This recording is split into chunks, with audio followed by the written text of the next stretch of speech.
네, 오늘은 본문 말씀으로 왕이 나셨다 두 번째 시간으로서 찬양하라라는 제목으로 하나님 말씀 전하도록 하겠습니다. 여러분, 오늘은 성탄주일입니다. 성탄주일은 예수님께서 이 땅에 태어나신 것을 기뻐하고 또 감사하며 찬양하는 날입니다. 그런데 도대체 예수님이라는 분이 누구시고 또 성탄절이 어떤 날이길래 우리가 그렇게 예수님을 기뻐하고 찬양해야 하는가라는 질문에 우리가 답을 할 수 있어야겠습니다. 여러분, 우리가 왜 이 성탄절에 예수님을 기뻐하고 예수님을 온 마음 다해서 찬양해야겠습니까? 그것은 첫 번째로 우리 예수님은 하나님이시기 때문입니다. 우리가 예수님을 찬양해야 할 이유는 첫 번째로 하나님이시기 때문입니다. 오늘 본문 18절에 보니까 예수님께서 태어나신 것이 성령으로 이루어진 것이다 라고 말씀합니다. 무슨 말씀인가 하니까 한 생명이 이 땅에 태어나기 위해서는 남편과 아내가 관계를 가지고 그 결과로 아이가 태어나는 것인데, 마리아라는 여인은 남편과의 연합 없이 성령님에 의해서 임신이 되었다라는 것을 이야기한 거죠. 여러분, 어떻습니까? 믿겨지십니까? 사실은 참으로 믿기가 어려운 말씀입니다. 하지만 성경은 계속적으로 그것을 이야기하고 있습니다. 그래서 18절에 보면 마리아와 요셉이 약혼하고 나서 같이 살기 전에 마리아가 임신했다라고 이야기하고 있습니다. 문제 이 말씀을 이해하기 위해서는 당시의 결혼 문화를 이해해야 되는데, 당시에 이 여성분들은 13세에서 18세가 되면 결혼을 했습니다. 마리아의 나이를 한 15살에서 16살이다 이렇게 보고 있습니다. 그리고 당시 유대인들의 결혼 풍습에 의하면 약혼식과 결혼식이 있었습니다. 근데 이 약혼식은 우리가 생각하는 그런 약혼식이 아닙니다. 우리가 생각하는 약혼식은 어떤 약혼식입니까? 결혼 전에 우리가 부부가 되기 원합니다라는 것을 확인하고 약속하는 날입니다. 그런데 약혼했다고 해서 우리나라에서는 또는 다른 데서는 약혼했다고 해서 너 법적인 부부야 그렇게 말하진 않습니다. 하지만 유대인들은 약혼이 법적인 결혼을 의미했습니다. 그들은 먼저 부부가 되었음을 법적으로 공언하는 것이죠. 19절에 보면 마리아를 향해서 남편 요셉이다, 요셉을 향하여서 마리아의 남편이다 라고 지금 이야기하고 있습니다. 아직 결혼식을 올리지 않았지만 이미 법적으로 이들은 부부다라고 이야기하는 겁니다. 하지만 유대인들은 법적으로 부부가 되었다고 해서 약혼식을 올렸다고 해서 같이 살거나 잠자리를 같이 하지는 않습니다. 그들은 그렇게 법적으로 부부가 되었다 할지라도 1년 정도 떨어져 지냅니다. 1년 정도 만나지 않습니다. 그러면 그동안 뭐 하겠습니까? 그동안 결혼 생활을 준비하는 것입니다. 남편은 아내와 같이 살 집을 자신의 아버지와 함께 준비하고, 아내는 남편과 좋은 가정을 세울 수 있도록 신부 수업을 받는 것입니다. 그런데 어떤 일이 일어난 겁니까? 바로 지금 이 시기에 마리아가 임신을 했다는 겁니다. 그럼 여러분, 이게 뭡니까? 마리아가 임신했다는 것은 마리아가 바람을 폈다는 겁니다. 간음죄를 저지른 거죠.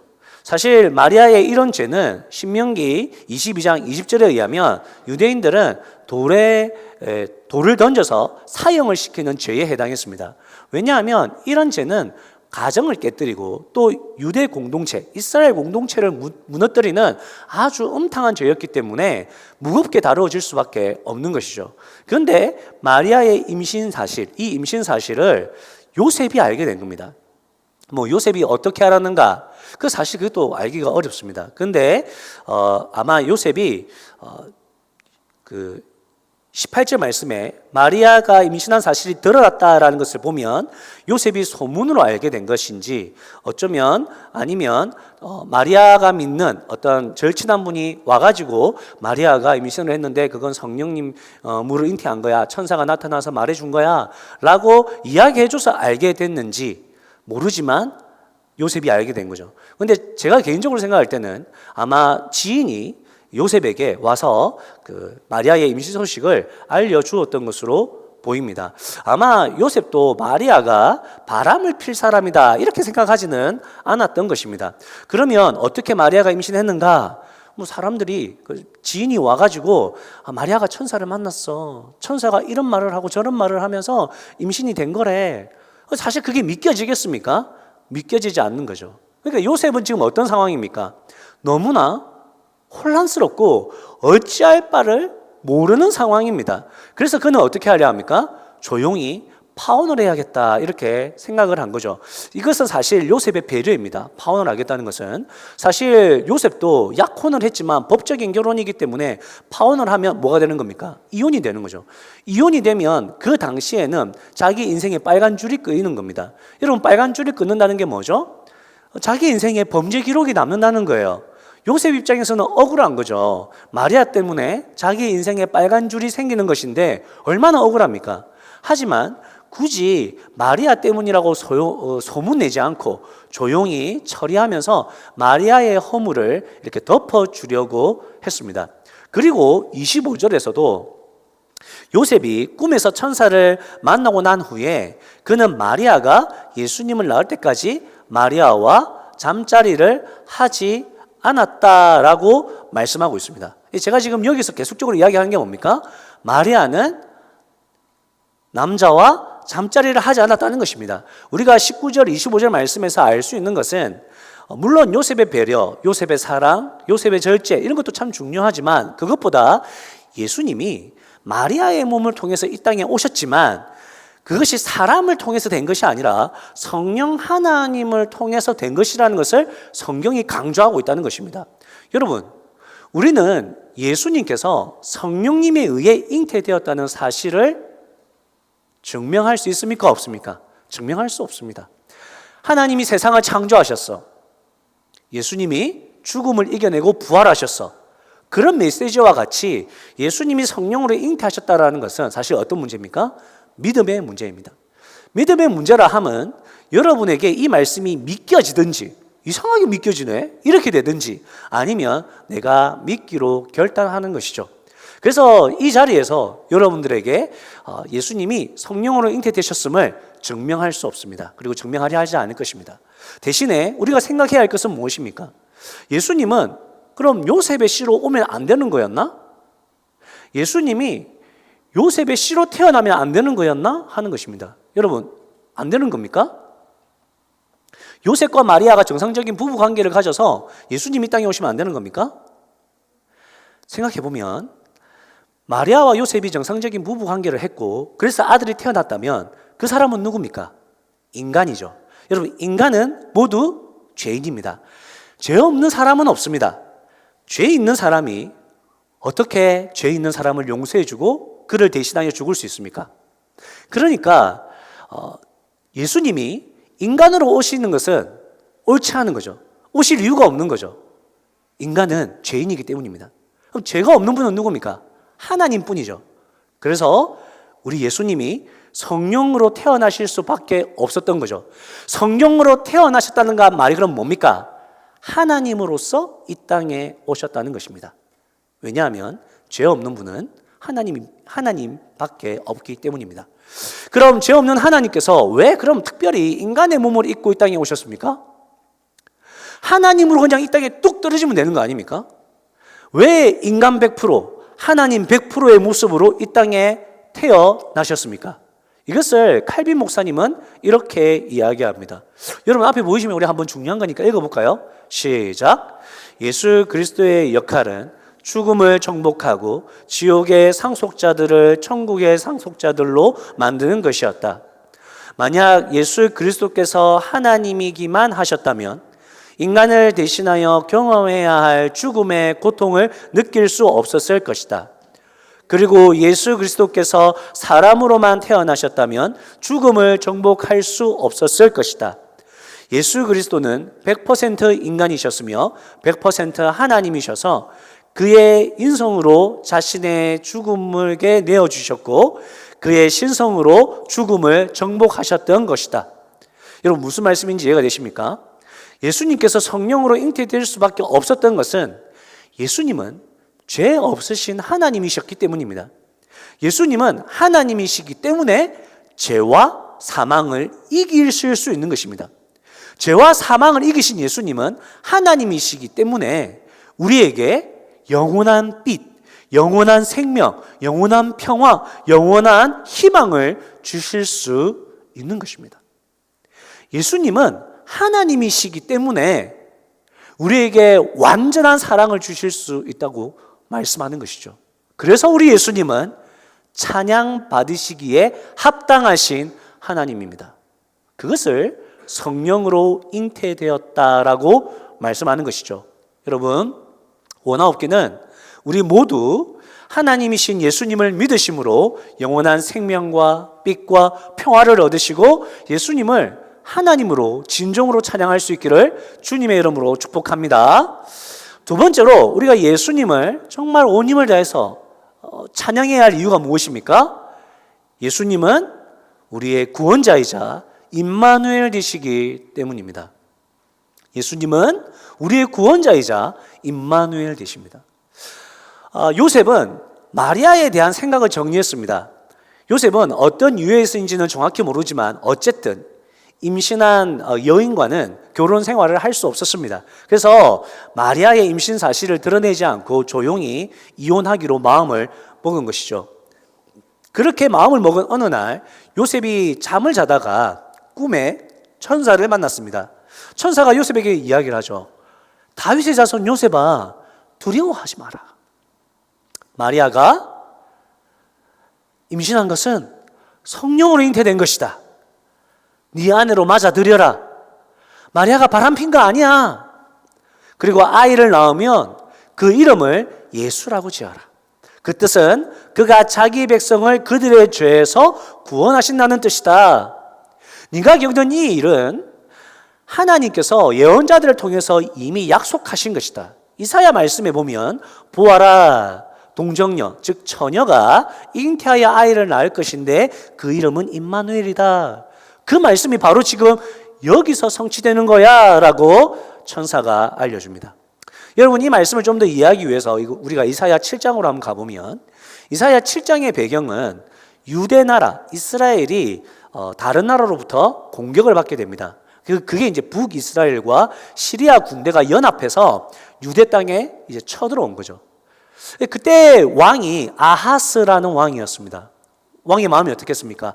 두 나라가 연합해서 자기를 쳐들어오니까 두려운 거죠. 백성들은요? 백성들도 두려운 겁니다. 그래서 하나님께서 그들에게 승리를 약속하시면서 이렇게 말씀하셨습니다. 이사야 선지자를 통해서 이렇게 말씀하신 거죠. 아하스 가문에서 한 처녀가 아이를 낳을 거야.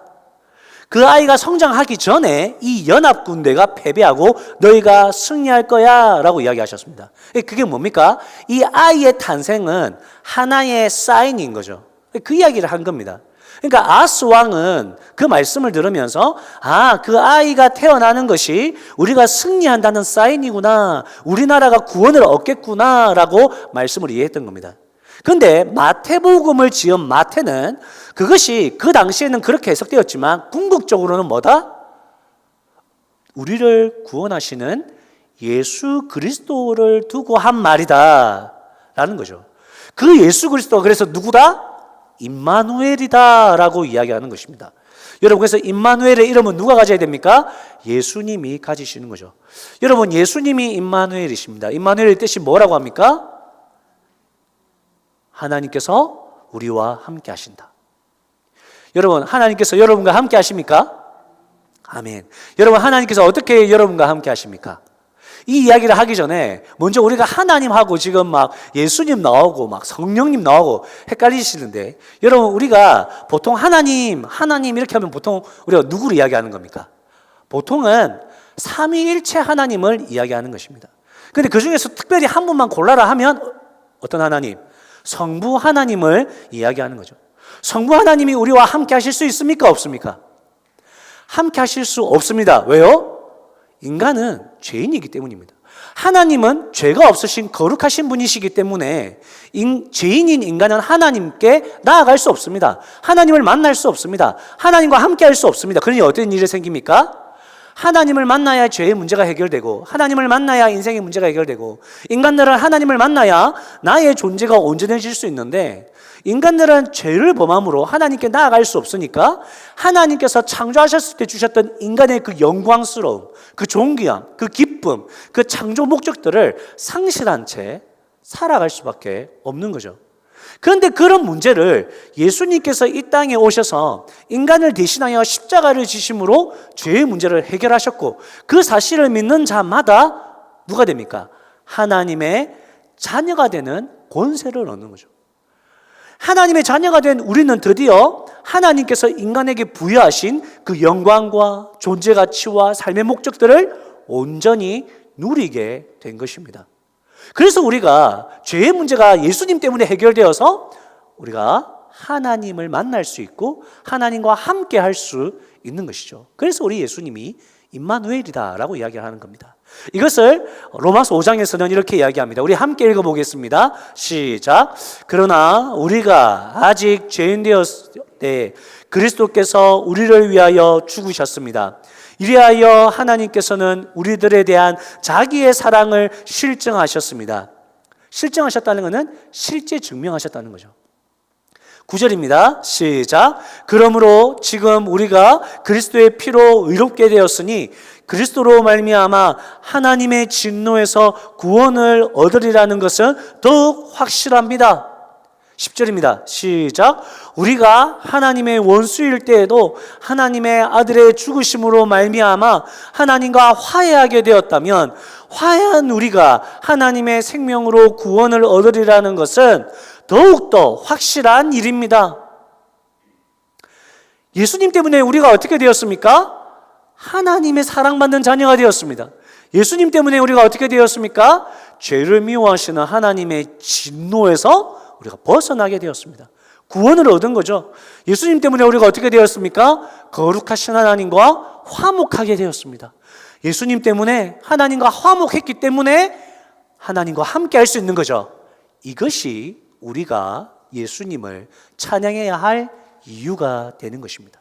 그래서 요한계시록에서는 우리 예수님을 어린 양이라고 이야기하면서, 우리를 대신하여 죽임을 당하신 어린 양이라고 이야기하면서 이렇게 이야기합니다. 어린 양 되시는 예수님, 우리를 위해 죽임 당하신 예수님, 예수님께 권세와 부와 지혜와 힘과 존귀와 영광과 찬양을 올려드립시다. 우리 예수님은 찬양받기에 합당하신 하나님이십니다. 여러분, 원화업교는 여러분 모두 우리를 죄에서 구원하신 그 임마누엘 되신 예수님을 온 힘 다해 믿으시고 또 찬양하시는 그런 은혜가 있기를 주님의 이름으로 축복합니다. 마지막으로 우리가 예수님을 찬양해야 할 이유가 무엇입니까? 여러분, 우리가 왜 예수님을 찬양해야 되죠? 예수님은 다시 오실 우리의 왕이 되시기 때문입니다. 예수님은 다시 오실 우리의 왕이시기에 우리는 예수님을 찬양하는 삶을 살아 나가는 것이죠. 오늘 본문 20절에 보니까 요셉을 이렇게 이야기합니다. 다윗의 자손 요셉아, 다윗의 자손 요셉아. 여러분, 왜 성경은 요셉이 다윗의 자손이라는 것을 이야기하고 있을까요? 여기서는 한 번 이야기했지만 전반적으로 보면 요셉이 다윗의 자손이라는 것을 계속 강조하고 있습니다. 예수님이 다윗의 자손의 그 계보를 따라오고 있다는 것을 계속 강조하고 있습니다. 왜요? 하나님께서 다윗의 후손 중에 한 왕을 통해서 무너지지 않는 영원한 하나님의 나라를 세우겠다고 약속하셨기 때문입니다. 그래서 성경은 다윗의 후손이라는 이 말을 아주 중요하게 생각합니다. 그리고 유대인들은 지금도 그 후손을 기다리고 있죠. 그 왕을 기다리고 있죠. 근데 천사는 뭐라는 겁니까? 그 왕이 예수님이다. 그래서 요셉의 족보를 강조하고 있는 것입니다. 따라서 요셉은 어떤 사람이 된 것입니까? 영원한 나라의 왕으로 오시는 우리 예수님이 이 땅에 오시는 귀한 축복의 통로로 쓰임받고 있는 것이죠. 이어서 우리 요셉에 대해서 또 19절에 보면 요셉을 의로운 사람이다 이렇게 표현합니다. 여러분, 의롭다 말은, 이 당시에 의롭다는 말은 뭡니까? 죄가 없다는 것은 아니지만 하나님의 법에 대해서 충실한 사람이다라는 뜻입니다. 하나님의 말씀에 온전히 따르기 위해서 열심을 내는 사람이라는 거죠. 근데 요셉은 조금 그런 의미를 지금 넘어서는 것 같습니다. 왜 그렇습니까? 그 당시에 유대인들의 법에 의하면 마리아와 같이 처녀가 임신했어. 그럼 어떻게 해야 됩니까? 재판장으로 끌고 가서 하나님의 법대로 너 왜 그런 죄를 지었어? 하고 처벌을 내려야 되는 게 의로움이죠. 그런데 요셉은 자신이 가지고 있는 그 신념, 자신이 살아온 그 삶의 방식, 나아가 자신의 그 명성에 먹칠할 수 있음에도 불구하고 마리아의 허물을 덮어주려고 하고 있습니다. 그 어렵다는 그 명성을 깨뜨리려고 하는 거죠. 요셉은 그런 사람이었습니다. 요셉은 법도 중요하지만 또 우리가 살아가는 삶의 방식도 중요하지만 하나님의 마음이 더 중요했어요. 하나님이 왜 이런 법을 주셨는지 그 마음을, 하나님의 마음을 알았던 사람이 요셉입니다. 여러분, 하나님이 왜 법을 주시고 하나님이 왜 말씀을 주십니까? 하나님의 마음이 뭐죠? 하나님을 사랑해라. 다른 사람들을 사랑해라. 그래서 요셉은 사실 이 마리아가 무엇 때문인지 모르겠지만 임신을 한 건 사실인데 그렇다고 해서 섣불리 판단할 수 없기 때문에 마리아의 허물을 조용히 덮어주려고 했던 거죠. 요셉은 하나님의 사랑을 실천하는 정말 하나님의 사람이었습니다. 또 있습니다. 또 요셉의 모습을 보면 어떤 모습입니까? 요셉은 천사의 말에 순종합니다. 사실 마리아가 성령으로 잉태되었다고 해도 임신한 거는 임신한 겁니다. 세상 사람들이 나 성령으로 잉태했어 이러면 알아줄 것 같습니까? 아무도 안 알아줍니다. 비난하겠죠. 어이구 저 법을 어긴 거, 저 방탕한 여인, 손가락질 할 겁니다. 그걸 결혼을 하게 되면 아마 요셉도 같이 받아야 될 것입니다. 아니 그 손가락질을 피하기 위해서 도망 다녀야 될 수도 있습니다. 여러 번 이사를 해야 될 수도 있습니다. 그럼 어떻습니까? 불편하고 자기의 신분이나 자기의 상황이 억울할 수도 있는 겁니다. 그럼에도 불구하고 요셉은 24절에 보니까 천사의 말대로 그것이 하나님의 말씀인 줄 알고 마리아를 아내로 맞아들입니다. 또 25절에 보니까 천사의 말대로 그것이 하나님의 말씀인 줄 알고 아이의 이름을 예수라고 그대로 짓습니다. 요셉은 하나님의 말씀에 순종하는 사람이었습니다. 여러분, 만왕의 왕이신 예수님은 이렇게 오셨습니다. 어떻게 해요? 하나님의 약속과 하나님의 약속을 사모하는 사람들의 순종을 통해서 이 땅에 오신 거죠. 여러분, 이 땅에 진정한 왕으로 오신 예수님은 하나님이 약속하신 대로 이 세상에 오셔서 하나님이 약속하신 것들을 다 이루셨습니다. 그리고 한 가지 성취되지 않은 것이 있습니다. 그게 뭡니까? 그것은 예수님이 다시 오신다는 새로운 크리스마스가 있다는 것은 아직 성취되지 않았습니다. 하나님의 약속은 지금까지 하나도 지켜지지 않은 게 없죠. 또 하나님은 빈말하시는 분이 아니십니다. 그러니 어떻습니까? 예수님은 반드시 다시 오실 것입니다. 성경에 요한계시록 22장에도 이렇게 이야기합니다. 보아라, 내가 곧 가겠다. 나는 각 사람에게 그 행위대로 갚아주겠다. 마지막에 예수님이 오셔서 반드시 그 사람들에 대해 우리에 대해서 심판하겠다. 우리의 행위대로 갚아주겠다 말씀하십니다. 한 번만 이야기하신 게 아니라 22장에서 한 번 더 이야기합니다. 7절을 보면 보아라, 내가 곧 오겠다 하신 주님의 말씀을 기억하여라. 그리고 이 책에 기록된 것을 지키는 자들에게 복이 있다라고 이야기하시면서 예수님이 반드시 오신다는 것을 말씀하고 있는 것입니다. 여러분, 예수님은 반드시 다시 오실 것입니다. 어떻게 되겠습니까? 요셉처럼 하나님의 말씀에 순종하며 하나님을 찬양하는 삶을 살아야 합니다.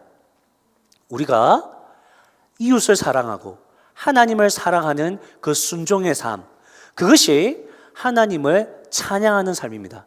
우리가 예수님을 찬양해야죠. 우리가 예수님을 높여드려야죠. 우리의 입술로, 우리의 마음으로. 하지만 삶이 빠져서는 안 되는 것입니다. 우리의 삶으로 다시 오실 예수님을 기대해야 된다는 것을 오늘 성경은 말씀하고 있습니다. 여러분, 말씀을 정리하겠습니다.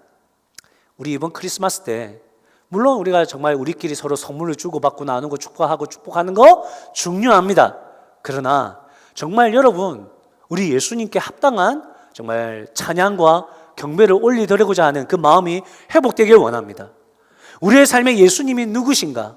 정말 그분이 내 전부를 들여서라도 정말 높임받아야 할 그 하나님이신가? 죄와 사망을 이겨내시는 그 하나님이 우리 예수님이신가? 성령으로 오신 예수님은 그것을 이야기하고 있습니다. 또 우리 예수님은 우리의 찬양을 받으시기에 합당한 구원자이실 뿐만 아니라 임마누엘이시라고 말씀하고 또 예수님은 반드시 다시 오셔서 우리를 맞이하실 거다. 우리를 상 주실 거라고 말씀하고 있습니다. 여러분, 우리가 예수님을 찬양해야 할, 오님을 찬양해야 할 그 이유가 분명합니다. 여러분, 이 시간 우리 함께 예수님을 찬양하십시다.